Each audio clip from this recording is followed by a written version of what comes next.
అధికారంలోకి వస్తే ఆయనతో పాటు ఇంకిద్దరు అధికారి పేర్లు ఏదో చెప్పారు.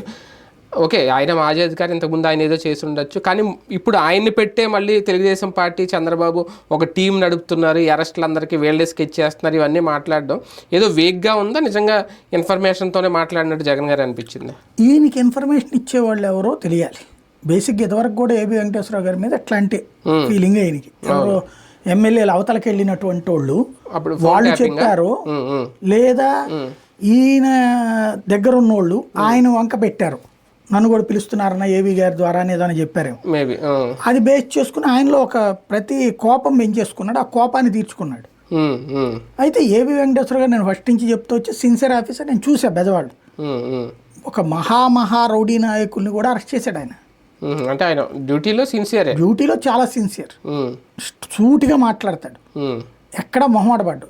నాకు ఇందులో బాధ అనిపించింది ఏంటంటే ఠాగూరు అలా సూటిగా మాట్లాడే నిజాయితీపరుడైన ఆఫీసర్. ఇటు ఈయన కానీ యోగానంద్ కానీ ముగ్గురు కూడా సిన్సియర్ ఆఫీసర్గా పేరున్నాడు. ఓ రకంగా వాళ్ళని చంద్రబాబు గారు పెట్టుకుని గ్రౌండ్ లెవెల్ వర్క్ చేయిస్తున్నారంటే చాలా గ్రేట్ అనుకోవాలి. నిజంగా ఆయన చెప్పింది నిజమైతే, జగన్ చెప్పింది నిజమైతే చాలా గ్రేట్ అనుకోవాలి.